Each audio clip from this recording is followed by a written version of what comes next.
Hello, writers. You have been working on writing in such a way that everyone can read your work.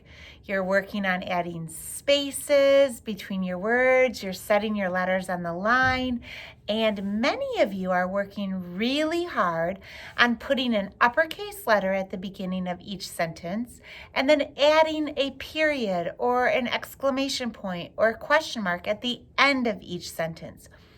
Doing this work is very important because it helps your reader to know when you're starting a new thought and when you're finishing that thought. So for example, on this teaching point, I started with an uppercase letter. I can write so that everyone can read my words. And then I ended, can you see it? I ended with a period right here.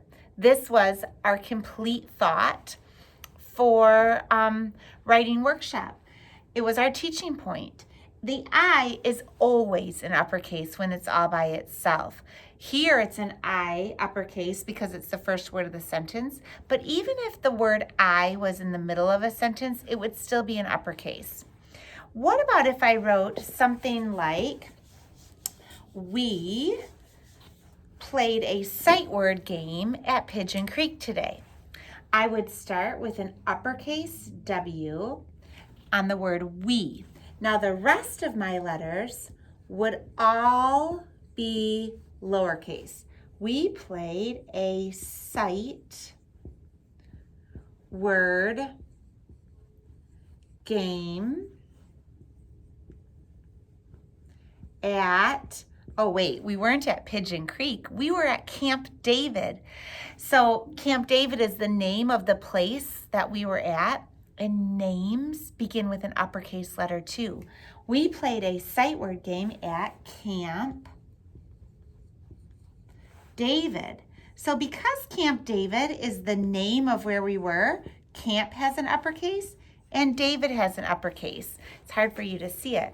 We played a sight word game at Camp David and then today. How do I end this complete thought? Did you say to add a period? If so, then you are correct. We end our complete thoughts, if it's a statement or a telling statement, we just add a period. Wasn't that fun? Hiding the rocks and finding them with all of the sight words. You did a really good job on that. Today, you're going to write, pay attention to adding an uppercase at the beginning of each sentence, and then ending with a period, an exclamation point, or a question mark. You will actually share with me your work today. You're going to take a picture of what you wrote during writing workshop, and you're going to add it. You're going to add a response and then read to me exactly what you wrote today. I can't wait to see all that you are working on as writers. And hey, if you need an idea of what to write about, you could write the same story as what I was going to write today about being at Camp David. Okay, writers, you've got this. Do your best work. Get down to work. Don't waste a minute. You are in charge of your learning. Good job, kids.